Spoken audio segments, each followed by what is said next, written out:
ঈসা আলাইহিস সালাম তিনি যে আসবেন শেষ জামানায়, তিনি কি নবী হিসাবে আসবেন নাকি তিনি উম্মত হয়ে আসবেন নবীজির? এটা অধিকাংশ আহলে ইলম বলে তিনি নবী নন। তাঁর নবুয়ত এবং রিসালাত সেটা ঈসা খ্রিস্টানদের যাদের কাছে পাঠিয়েছে, যেহেতু তিনি পরে আসবেন রাসূল সাল্লাল্লাহু আলাইহি ওয়াসাল্লামের উম্মত হয়ে, উম্মতে মুসলিমার কাছে তিনি আসবেন, রাসূলের উম্মত হয়ে আসবেন এবং তিনি এসে দুনিয়াকে শাসন করবেন রাসূলের বিধান অনুযায়ী। রাসূল যে কোরআন নিয়ে এসেছেন সেই কোরআন অনুযায়ী, কোরআন সুন্নাহ অনুযায়ী তিনি দুনিয়াকে শাসন করবেন। ফলে তিনি আসবেন রাসূলের উম্মত হয়ে, নবী হিসাবে নয়। নবুয়ত তো তিনি পেয়েছেন, নবী ছিলেন এবং রাসূল ছিলেন, তার মর্যাদা আমরা বলেছিও। কিন্তু তিনি যখন আবার আসবেন তখন এসে দুনিয়াতে, সারা দুনিয়াতে শান্তির সয়লাব বয়ে যাবে তার কারণে। এবং তিনি আসার পর দুনিয়াকে শাসন করবেন, করার পরে তার মৃত্যু হবে, এরপর হলো মৃত্যু। জি, শুকরিয়া আপনাকে। প্রশ্ন হচ্ছে, এক এক নবীর এক এক ধরনের উপাধি আছে বা একাধিক উপাধি রয়েছে। ঈসা আলাইহিস সালামকে কালিমাতুল্লাহ বলা হয়ে থাকে, কেন কালিমাতুল্লাহ বলা হয় যদি আমাদের জানান? হতে পারে কালিমাতুল্লাহ এই জন্য হতে পারে যে ঈসা আলাইহিস সালামকে আল্লাহ তাআলা তার নিজের দ্বারা, কালাম দ্বারা ইজা আরাদাল্লাহু শাইআন আন ইয়াকুলা লাহু কুন ফায়াকুন। তো আল্লাহ তাআলা তিনি তার বাক্যের মাধ্যমে, কালামের মাধ্যমে তার সৃষ্টি করেছেন, তাকে রূহ ফুঁকে দেওয়া হয়েছে তার মধ্যে, ঈসা আলাইহিস সালামের মধ্যে। এই জন্য মারিয়াম আলাইহিস সালামের মাধ্যমে, আল্লাহর এই বাক্যের মাধ্যমে, কথার মাধ্যমে, কালামের মাধ্যমে ওনার সৃষ্টি হয়েছে বিধায় ওনাকে কালিমাতুল্লাহ বলা হয়। ঈসা রূহুল্লাহ বলা হয়, রূহুল্লাহ এসেছে।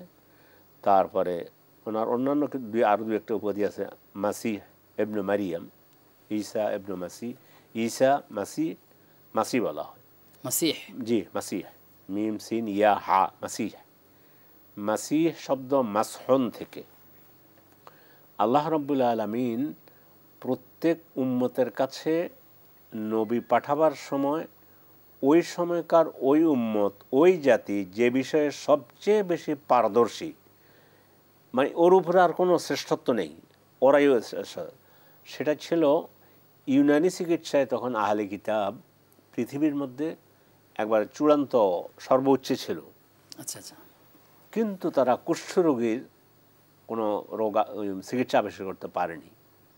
কিন্তু ঈসা আলাইহিস সালাম যখন কুষ্ঠরোগীর গায়ের উপর হাত বুলিয়ে নিতেন তখন কুষ্ঠরোগ ভালো হয়ে যেত। সুবহানাল্লাহ।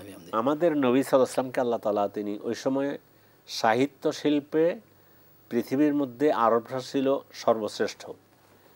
এমন এমন কবি ছিল, যদি আজকের হিসাবে ধরা হয় প্রত্যেক কবি, ইমরাউল কায়েস সহ, উমাইয়া ইবনে সালত, এই সমস্ত কবিরা যারা জাহিলি যুগে ছিল, এদের মধ্যে প্রতিযোগিতা হতো। হওয়ার পরে তখন নোবেল ছিল, এটা নোবেল পুরস্কার, যে যার যে 7 জনের কবিতা শ্রেষ্ঠ হতো সে 7 জনের কবিতা বাইতুল্লাহতে ঝুলিয়ে দেওয়া হতো, সাবাউল মুআল্লাকাত।